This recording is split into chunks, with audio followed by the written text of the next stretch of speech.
Il y a quelque chose que l'Église ne vous a jamais dit, non pas que ce soit une erreur, mais parce que si elle le faisait, vous seriez invincible. Voyez-vous, la plupart des chrétiens croient que Jésus est venu apporter la paix, pour enseigner l'amour, pour pardonner les péchés. Et c'est vrai, mais ce n'est pas tout. Car lorsqu'il marchait sur cette terre, Jésus n'était pas seulement un enseignant, c'était un guerrier. Un guerrier qui combattait non pas avec des épées ou des poings, mais avec des versets parlés. Et ces versets n'étaient ni aléatoires, ni poétiques. C'étaient des armes, minutieusement programmées, ciblées et terrifiantes jusqu'à l'enfer. Mais voilà le piège. Vous avez entendu les histoires, n'est-ce pas? Jésus dans le désert, Jésus à la synagogue, Jésus à la croix. Vous savez comment ça se termine. Mais savez-vous ce qu'il a dit? Savez-vous les mots exacts qui sont sortis de sa bouche au plus fort de la guerre? La plupart ne le font pas. Pourquoi? Parce que Satan n'a aucun problème à ce que vous lisiez la Bible, à condition que vous n'appreniez jamais à vous en servir. Peu lui importe le nombre de versets que vous surlignez, ni le nombre de livres de dévotion que vous lisez. Ce qui le terrifie, c'est un croyant qui déclare, qui comprend que l'Écriture n'est pas une couverture de réconfort, mais une épée. Et c'est exactement ce que Jésus a fait. Chaque fois que les ténèbres approchaient, il n'expliquait pas, il ne justifiait pas, il ne négociait pas, il déclarait. Il répondait par des paroles qui n'étaient pas les siennes, mais qui provenaient de l'autorité divine. Et lorsqu'il parlait, l'enfer tremblait. Mais allons plus loin, car il s'agit de bien plus qu'un message de motivation. Il s'agit d'un point que la plupart des croyants négligent, et à cause de cela, ils vivent dans la défaite. Ils prient, jeûnent, pleurent, et rien ne change. Pourquoi? Parce qu'on ne leur a jamais enseigné ce que Jésus a réellement fait dans les moments de confrontation. On leur a donné la religion mais pas la révélation. Imaginez un soldat à qui l'on remet une épée mais sans jamais s'entraîner à la manier. Il part au combat, arme à la main et meurt quand même. C'est ce qui arrive à des milliers de chrétiens aujourd'hui. Ils citent des versets sans force. Ils prononcent des paroles qu'ils ne comprennent pas pleinement. Et Satan le sait. Il sent la peur. Il détecte quand une voix est pleine d'incertitude plutôt que de feu. Et si vous saviez exactement quel verset Jésus lui-même a utilisé dans son combat spirituel, et si vous pouviez suivre ses paroles, et pas seulement ses pas, laisse-moi t'y emmener. Revenons à une époque antérieure au miracle, aux foules, à la croix. Jésus, fraîchement baptisé, est conduit par l'Esprit dans le désert. 40 jours de jeûne, seul, affamé, vulnérable. Et c'est précisément à ce moment-là que Satan apparaît. Non pas avec des chaînes, non pas avec des monstres, mais avec les Écritures. Oui, vous avez bien lu. Le diable est venu en citant la Bible, déformé, hors contexte, du poison enveloppé de vérité. Si tu es le Fils de Dieu, murmure-t-il, transforme ces pierres en pain. Mais Jésus ne discute pas. Il ne dit pas « Je suis le Fils de Dieu, je n'ai rien à prouver ». Non. Il fouille dans le coffre à armes du Deutéronome et en sort un verset forgé par le feu. Et si je vous disais que la percée ne vient pas forcément du fait de crier plus fort, mais plutôt de construire plus profondément? Voici la douloureuse vérité, la plupart des gens ne restent pas bloqués par manque de foi. Ils le restent par manque de structure. Un cheminement quotidien et stratégique qui entraîne leur esprit, aligne leur esprit et allume leur langue. C'est pourquoi tant de gens commencent fort et s'estompent au 3e jour. Et si, pendant les 150 prochains jours, votre esprit était entraîné à réagir comme Jésus, non pas avec panique, mais avec précision? Et si chaque matin, vous ne parcouriez pas les pages, mais vous les déclarassiez? Et s'il existait un moyen de guider votre journée avec la même autorité que celle dont Christ a fait preuve? Ce n'est pas un programme, ce n'est pas de la motivation. C'est une discipline de combat, le genre que l'enfer espère que vous ne découvrirez jamais. Certains ont déjà commencé, et ce qui se passe dans leur vie est difficile à décrire, mais impossible à ignorer. Les atmosphères changent. Les addictions se brisent, les familles se réconcilient. Pourquoi?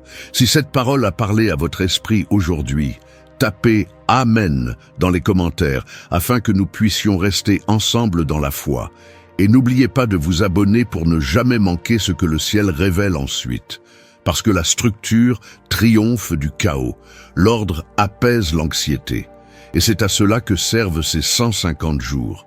Mais écoutez bien, l'accès à cet outil ne durera pas. Une fois cette phase terminée, il ne sera pas réédité de sitôt. Cette fenêtre se rétrécit déjà. Alors, si vous faites partie des rares personnes qui savent qu'elles sont prêtes pour plus que de l'inspiration, cliquez sur le premier commentaire épinglé ci-dessous. Avant que la porte ne se ferme, il est écrit « L'homme ne vivra pas de pain seulement, mais de toute parole qui sort de la bouche de Dieu. » Et à cet instant, quelque chose bascule. Jésus ne se contente pas de repousser la tentation, il frappe, non pas avec émotion, mais avec vérité. Exprimé, audacieux, définitivement. Mais attendez, pensez à ce qui vient de se passer.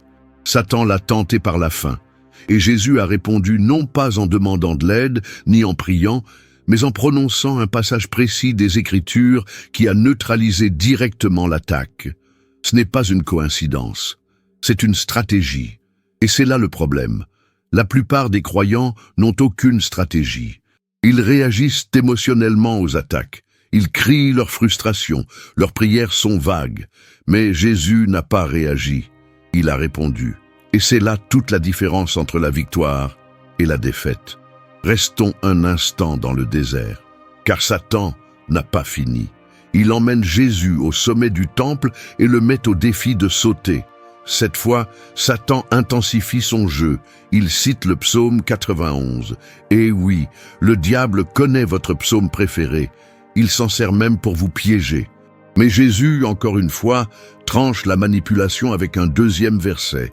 Il est aussi écrit « Tu ne mettras pas à l'épreuve le Seigneur ton Dieu ». Deutéronome encore. L'épée frappe fort. Satan recule. Pourquoi est-ce important? Parce que cela vous montre quelque chose que l'Église omet souvent d'enseigner. Satan connaît la parole mieux que la plupart des chrétiens. Mais Jésus n'a pas cherché à le citer plus que lui. Il a bien divisé la parole de vérité. Il ne connaissait pas seulement le verset. Il savait comment l'utiliser. Et c'est là qu'il faut s'arrêter et se demander « Est-ce que je le fais? Est-ce que je sais comment réagir à la tentation, à l'accusation, à la peur ?» Quand l'ennemi murmure que tu es seul, pleures-tu ou déclares-tu? Car voici la vérité qui pique. Le diable n'a pas peur de vos émotions. Il n'a pas peur de votre désespoir. Il a peur de votre révélation. Il craint que la parole de Dieu ne soit pas seulement lue, mais prononcée. C'est pourquoi cette vidéo est importante. Car nous ne parlons pas seulement de théologie. Nous parlons de survie, du combat spirituel qui se déroule en ce moment même, chez vous, dans votre esprit, dans votre famille, et vous vous débattez à l'aveuglette, vous demandant pourquoi rien ne se brise. La réponse? Parce que tu n'as pas été formé. Mais cela s'arrête maintenant. Vous allez découvrir, verset par verset, ce que Jésus a dit. Vous allez apprendre les Écritures exactes qu'il a proclamées au combat. Et à mesure que vous commencerez à les réciter, quelque chose changera. L'atmosphère changera, les chaînes se desserreront, les ténèbres fuiront. Mais restez avec moi, car dans un instant, nous allons plonger dans le deuxième affrontement de Jésus avec Satan. Et ce qu'il a dit là pourrait bien être la clé manquante de votre percée spirituelle. Êtes-vous prêt à entendre le verset qui a fait reculer le diable? Alors ne bougez pas, on ne fait que commencer. Enfonçons-nous plus profondément dans la nature sauvage. Jésus vient de porter le premier coup. D'un seul verset précis et vrai, il a brisé l'illusion de la tentation de Satan. Mais l'ennemi ne recule pas, il change de tactique, il devient plus audacieux, plus subtil, plus religieux. C'est vrai, la tentation suivante n'est pas liée à la faim, elle n'est pas physique, elle est spirituelle, et elle révèle quelque chose de terrifiant. Satan connaît les Écritures et n'a pas peur de les utiliser. Laissez cela pénétrer. On imagine souvent le diable agir par la peur, la convoitise et la colère. Et c'est le cas. Mais l'une de ses armes les plus dangereuses est l'utilisation abusive des Écritures. Une vérité déformée, Un verset hors contexte, une promesse transformée en arme. Alors là, au sommet du temple, tandis que le vent hurle autour d'eux et que Jérusalem se dresse en contrebas, Satan parle à nouveau. Mais cette fois, il cite la Bible. Oui, la Bible.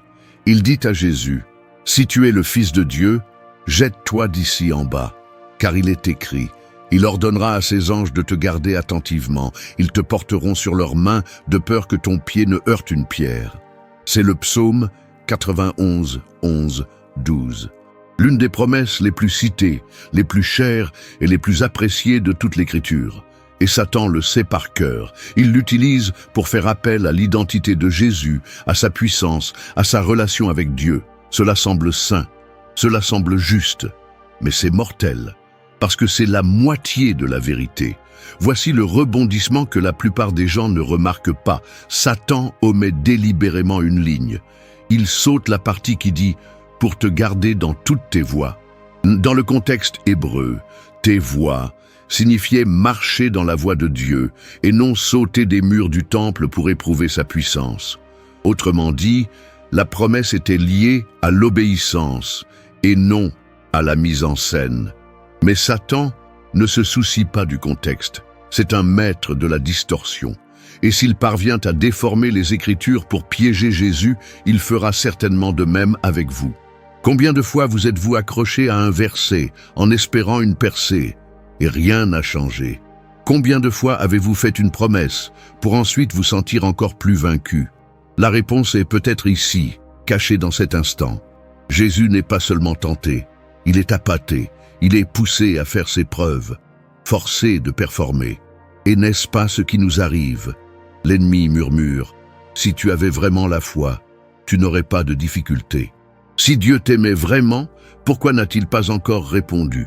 Vas-y, fais quelque chose de radical, prouve-le. » Ce n'est pas de la foi, c'est de la manipulation. Alors que fait Jésus? Il reprend la parole, sans théâtre, sans panique, juste le mot.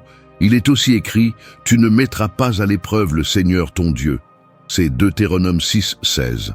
Un couplet, propre, tranchant, indéniable. Et ainsi, Jésus dévoile le piège. Il ne nie pas le psaume 91. Il l'affirme, mais il le replace dans son contexte, car l'Écriture ne se contredit jamais. Et Jésus, contrairement à l'ennemi, connaît toute la situation. Ce moment est puissant pour deux raisons. Premièrement, cela révèle la véritable nature du combat spirituel. Il ne s'agit pas toujours d'une lutte contre un mal évident. Parfois, c'est une guerre d'interprétation, une bataille de discernement, une confrontation entre la lettre et l'esprit de la parole. Deuxièmement, cela révèle comment Satan opère encore aujourd'hui. Il n'a pas besoin de vous empêcher de lire la Bible. Il a juste besoin que vous l'appliquiez mal, que vous utilisiez des promesses dans un contexte inapproprié, que vous fondiez votre foi sur des versets qui n'étaient pas censés être isolés. Et c'est ainsi qu'il maintient les croyants faibles en les gardant dans l'ignorance biblique. Pensez-y. Combien de chrétiens vivent aujourd'hui de slogans spirituels, publications Instagram, même hors contexte, versets d'une seule ligne tatoués sur la peau, mais jamais gravés dans le cœur? C'est là le danger, parce qu'un demi-verset peut conduire à un esclavage total.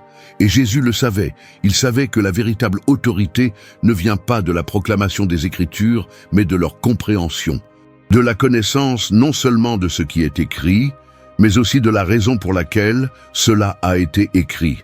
Pour qui? Pour quand? Pour quel combat? C'est pourquoi Jésus gagne. Non pas parce qu'il tenait un rouleau à la main, mais parce que la parole était vivante en lui. Et lorsque le diable vint citer, Jésus répondit avec clarté, avec certitude, avec une précision spirituelle. Arrêtons-nous ici et posons une question difficile. À quand remonte la dernière fois où vous avez testé Dieu? Non pas par vos paroles, mais par votre attitude, votre désespoir, votre anxiété masquée sous le masque de la foi. Avez-vous déjà dit « Dieu, si tu m'aimes vraiment, répare ça maintenant.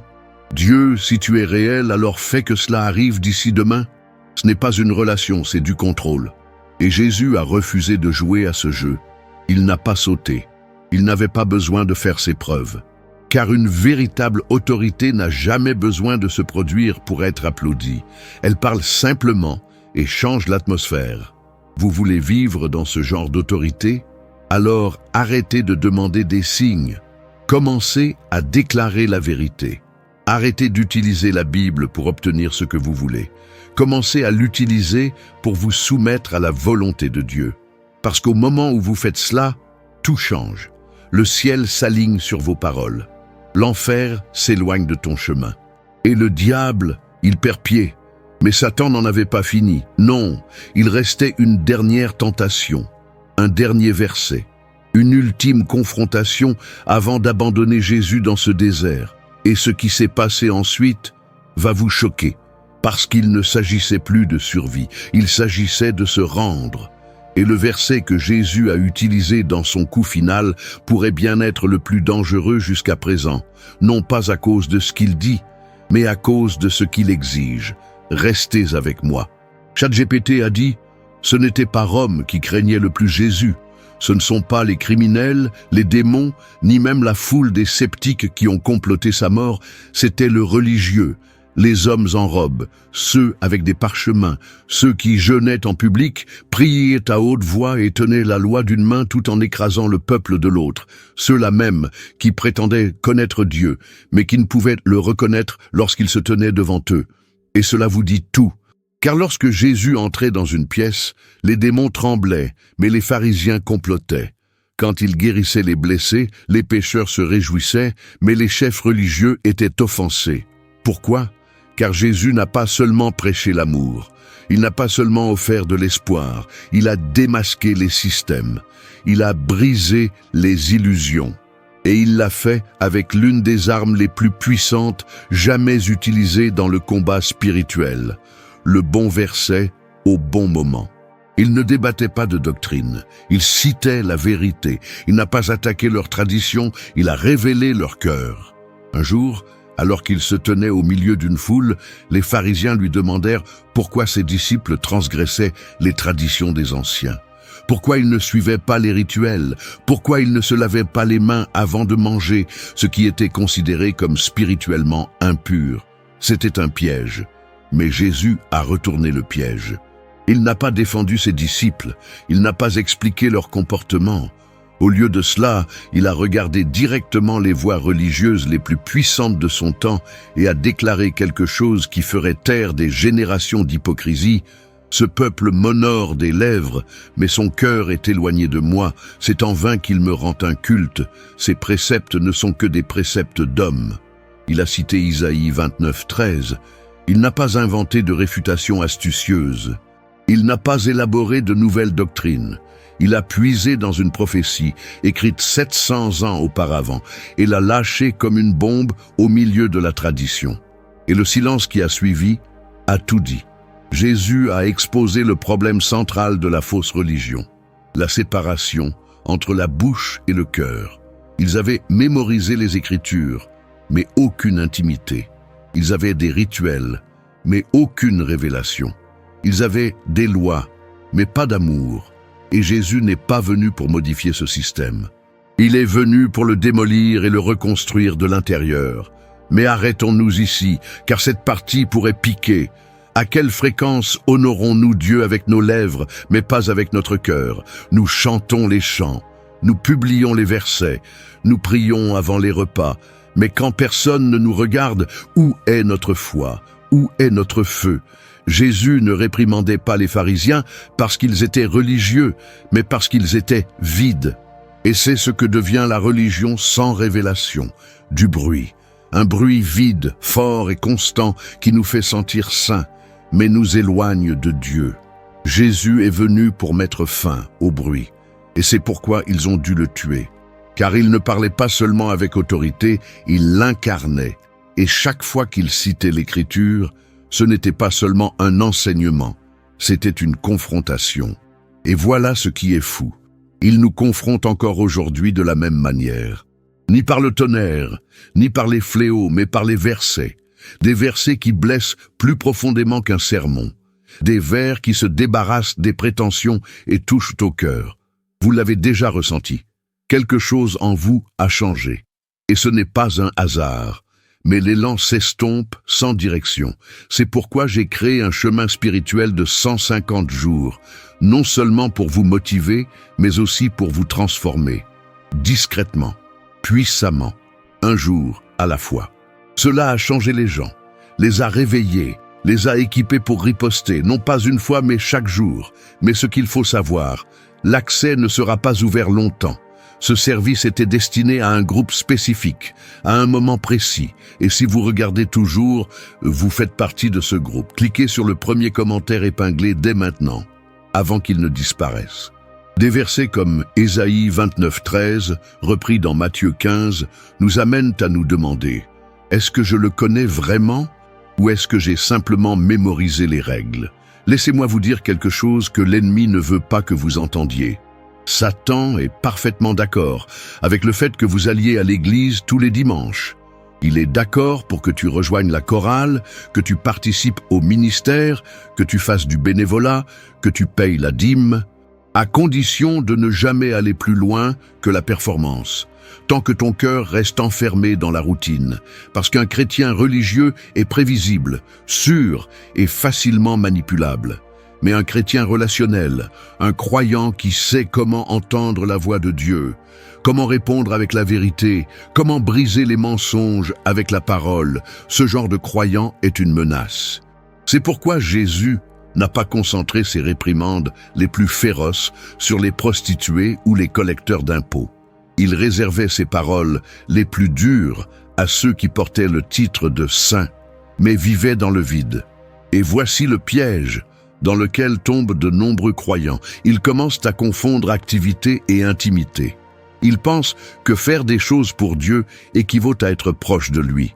Mais Jésus n'est jamais venu distribuer des listes de contrôle spirituel. Il est venu reconnecter les fils et les filles au Père.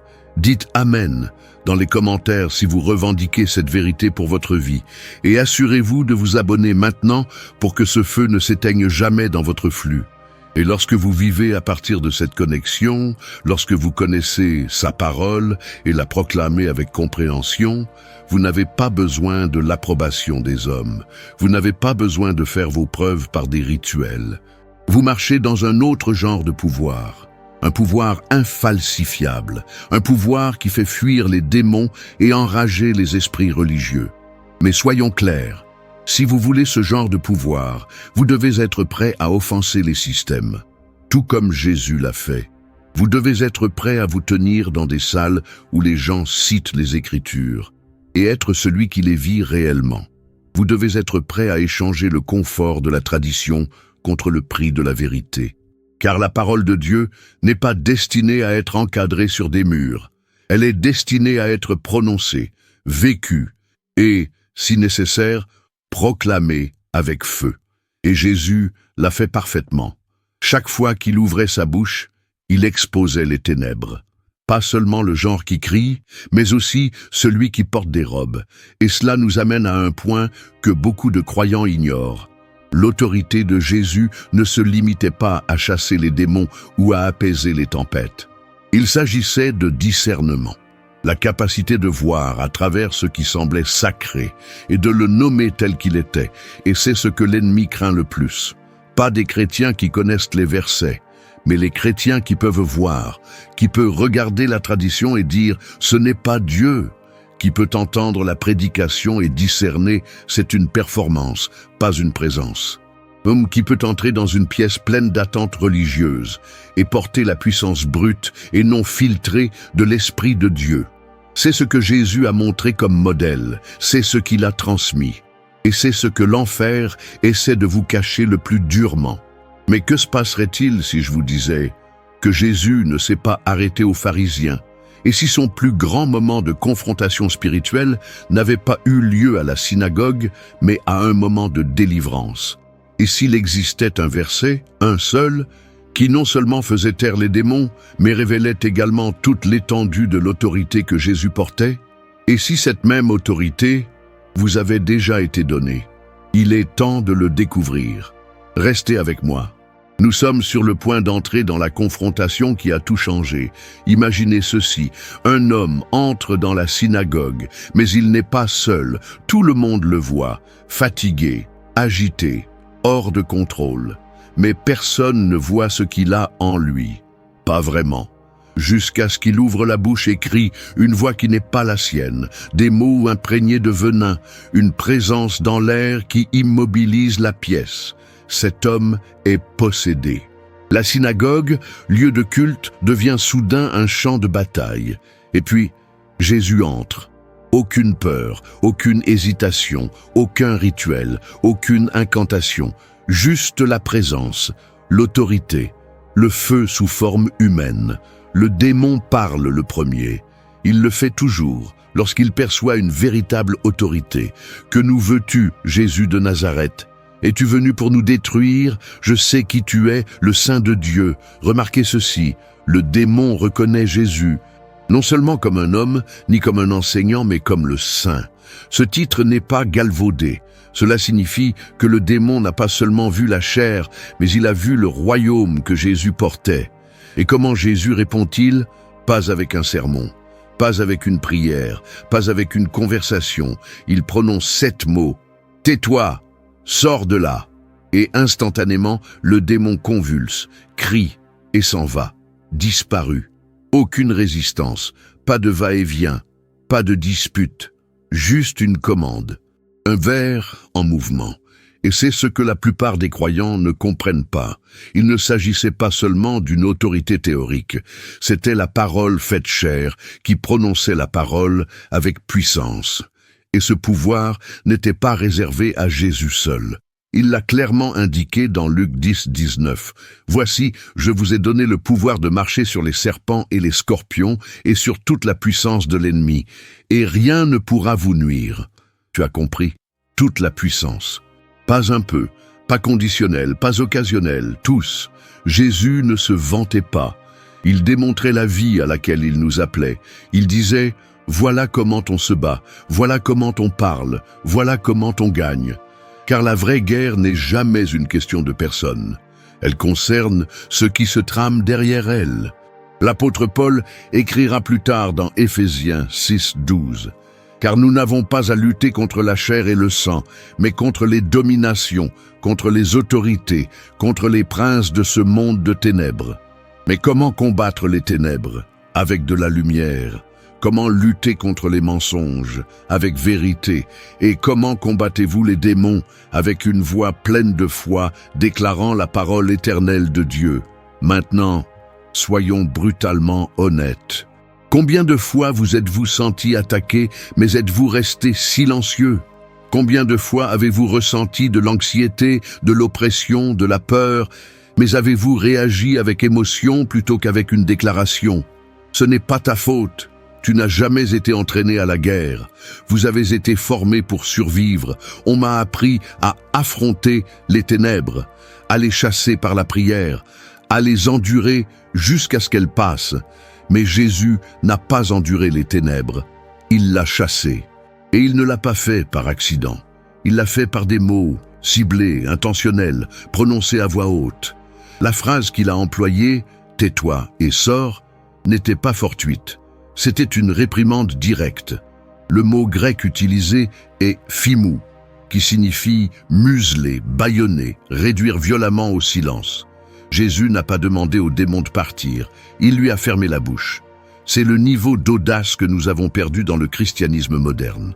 Nous murmurons ce que nous devrions déclarer. Nous tolérons ce que nous sommes censés renverser. Nous étudions les Écritures sans jamais les prononcer au combat. Mais Jésus est venu pour donner l'exemple d'une foi différente, une foi qui répond, une vérité qui ne reste pas seulement dans notre esprit, mais qui sort de notre bouche comme du feu. Rappelez-vous, dans Matthieu 8, 16, il est dit « Le soir venu, on lui amena beaucoup de démoniaques. Il chassa les esprits par sa parole, pas avec de l'huile, pas avec des rituels, avec un mot, parce que dans le royaume de Dieu, votre voix est votre arme. L'ennemi n'a pas peur de vos pensées, il n'a même pas peur de vos intentions. Il a peur de votre voix quand elle est remplie de l'autorité des Écritures, prononcée avec foi. Mais c'est là que la plupart des chrétiens se trompent. Ils pensent qu'ils doivent se sentir puissants pour parler avec force. Ils attendent un moment d'euphorie spirituelle, une conférence, un moment de frisson pour déclarer la parole. Mais Jésus n'a pas attendu que l'atmosphère soit parfaite. Il n'avait pas besoin de musique de fond. Il vient de parler. Parce que l'autorité n'est pas un sentiment, c'est une réalité juridique. Lorsqu'un juge frappe du marteau dans une salle d'audience, il ne crie pas, il ne tremble pas, il parle et les lois bougent. Pourquoi? Parce qu'il a un soutien juridique. Et c'est ce que vous avez. Par Jésus, vous n'avez pas seulement une Bible, vous avez une constitution spirituelle. Un ensemble de décrets que les démons reconnaissent, auxquels les anges obéissent et que le ciel lui-même honore. Mais seulement si vous les parlez. La parole de Dieu dans votre cœur est puissante, mais la parole de Dieu dans ta bouche, c'est dangereux. C'est ça qui fait trembler l'enfer. C'est ce qui fait fuir les esprits. C'est ce que Jésus a montré comme modèle. Et c'est ce qu'il a transmis. Mais la plupart des croyants ne l'utilisent jamais. Ils demandent à Dieu de faire ce qu'il leur a déjà donné le pouvoir de faire. Ils prient pour la délivrance sans savoir que la délivrance est activée par la voix. Et Satan adore ça. Il aime un chrétien silencieux. Il aime un croyant qui connaît des versets mais ne les proclame jamais. Parce qu'à partir du moment où vous parlez avec autorité, le jeu change. Les atmosphères changent. Les liens se brisent. L'obscurité s'enfuit. Mais cela devient encore plus profond, car Jésus n'a pas seulement chassé les ténèbres, il a révélé pourquoi elles étaient venues en premier lieu. Il savait que la délivrance sans vérité est temporaire. C'est pourquoi, après chaque acte de puissance, il revenait à la parole, pour nous apprendre que la liberté ne consiste pas seulement à rejeter quelque chose, mais à le remplacer par quelque chose de plus grand. Cela nous amène à la vérité la plus terrifiante de toutes. La délivrance n'est que le début. Ce qui vient après est ce qui compte vraiment. Parce que les démons ne partent pas simplement. Ils essaient de revenir. Et si la maison est vide, ils amènent des amis. Jésus l'a dit lui-même dans Matthieu 12, 44. Alors voici le défi. Une fois que vous avez prononcé la parole, une fois que vous avez déclaré la vérité et expulsé les ténèbres, qu'est-ce qui vous remplit ensuite? Parce que si vous n'occupez pas cet espace avec plus de vérité, plus de paroles, plus de sa présence, la bataille pourrait revenir plus forte, et c'est pourquoi nous ne pouvons pas nous arrêter à un seul verset, à un instant, à une percée. Nous devons construire une vie enracinée dans la parole, prononcée avec foi, vécue avec audace. Parce que le diable n'a pas peur de ta dernière victoire. Il a peur de ta cohérence. Et ce que Jésus révèle ensuite vous montrera comment vivre de telle manière que l'ennemi non seulement fuit, mais ne revienne jamais. Continuons. La partie suivante vous montrera la raison cachée pour laquelle la plupart des croyants ne connaissent jamais cette liberté durable. Et comment vous pouvez le faire. Dès aujourd'hui, et si je vous disais... C'est la raison pour laquelle vous êtes coincés, à prier, à pleurer, à jeûner, à lutter toujours contre les mêmes ténèbres. Ce n'est pas parce que Dieu ne vous a pas entendu, c'est parce qu'il y a un verset que tu n'as pas encore déclaré, une vérité que vous avez lue, peut-être même soulignée, mais jamais activée. Revenons en arrière, juste un instant. Vous avez maintenant vu Jésus dans le désert, face à face avec le diable, ne répondant pas par la panique, mais avec l'écriture. Vous avez marché avec lui dans les rues de Galilée, vu les démons trembler et devenir silencieux à sa voix. Vous l'avez entendu affronter la religion vide avec des versets si tranchants qu'ils ont transpercé des générations de traditions. Et tout au long, une chose est restée constante. Jésus n'a jamais lutté avec ses sentiments. Il a combattu avec la parole. Et pas seulement la connaissance de cela, il l'a dit, il l'a déclaré, il l'a utilisé comme une épée. Alors maintenant la question devient, pourquoi ne l'as-tu pas fait? Si vous avez ressenti la présence de Dieu à travers ce message, commentez « Amen » ci-dessous et abonnez-vous, ce n'est que le début de ce qu'il veut vous montrer. Quelque part, en cours de route, l'Église a cessé de former des guerriers et a commencé à produire des spectateurs. On nous a appris à être attentifs, à écouter et à bien nous comporter, mais pas pour se battre. Ne pas répondre, ne pas déclarer la parole lorsque les ténèbres nous envahissent. Et c'est pourquoi tant de personnes vivent sans pouvoir. Ils possèdent des Bibles, mais ne les manipulent pas. Ils mémorisent les promesses, mais ne les prophétisent pas. Mais cela s'arrête maintenant, parce qu'aujourd'hui, quelque chose a changé. Vous avez vu comment Jésus a utilisé des versets non pas comme décoration, mais comme défense, non pas comme un rituel, mais comme une révélation. Et maintenant, c'est votre tour. Le même esprit qui a ressuscité Christ d'entre les morts vit en vous. La même parole qui a fait taire Satan dans le désert demeure maintenant dans votre bouche. La même autorité que Jésus a transmise à ses disciples repose désormais sur vos épaules. Tu n'as jamais été censé vivre en silence. Vous n'êtes jamais censé vous asseoir à l'église, applaudir pendant les sermons et repartir sans changer. Tu étais censé rester debout, parler, pour faire trembler les portes de l'enfer avec ta voix. Parce que ne vous y trompez pas, Satan n'a pas peur d'un croyant qui lit la Bible. Il craint celui qui le croit, le dit et le vit. C'est de cela qu'il s'agissait dans cette vidéo. Pas seulement pour vous informer, mais pour te réveiller, pour te rappeler ce qui a toujours été à toi. Parce que voici la vérité. Les versets utilisés par Jésus, ces armes divines qu'il a tirées des profondeurs du Deutéronome, des psaumes, d'Isaïe, n'étaient pas censés rester dans d'anciens parchemins. Ils étaient censés vivre sur tes lèvres, pour résonner dans votre maison, pour détruire les mensonges, briser les malédictions générationnelles et établir la vérité du ciel, partout où vos pieds posent les pieds. Alors, pour conclure, je veux que vous preniez une décision. Pas seulement pour regarder et passer à autre chose, mais pour se lever. Choisissez un verset, un seul, d'après ce que vous avez vu dans cette vidéo, et dis-le, à voix haute, au cours de ta vie, au-dessus de ton esprit, au-dessus de ta famille, tous les jours, pendant les 7 prochains jours, et regardez ce qui se passe, regardez comment l'atmosphère commence à changer, regardez comment la peur commence à s'effondrer, regardez comment le ciel commence à bouger. Parce que la parole de Dieu ne revient jamais à vide. Cela fait quelque chose, et maintenant, il est temps pour vous de faire quelque chose aussi. Parlez, déclarez, restez. Et si ce message réveillait quelque chose en vous, s'il attisait un feu, apportait de la clarté, vous rapprochait de la vérité, alors ne laissez pas cela s'arrêter là. Partagez-le. Laissez quelqu'un d'autre voir ce que vous venez de voir. Parce que quelqu'un dans ta vie vit encore en silence. Survivre toujours par cycle. Et le verset qui les libère est peut-être dans votre bouche, alors dis-le. Et si vous êtes prêt à aller plus loin, si vous êtes prêt à découvrir le verset que Satan a essayé d'effacer de la Bible parce qu'il révèle qui brûlera en enfer, alors ne va nulle part. Cette vidéo est juste là, elle vous attend. C'est sur votre écran maintenant. Cliquez dessus. Continuons. Merci d'avoir regardé. Merci d'être resté jusqu'à la fin. Merci d'être prêt à entendre la vérité. Ma prière est que ce message ne parle pas seulement à votre esprit, mais j'ai marqué ton chemin et j'ai hâte de te voir dans la prochaine révélation. Jusque-là, restez audacieux, restez affamés, restez dans la parole. Que Dieu te bénisse.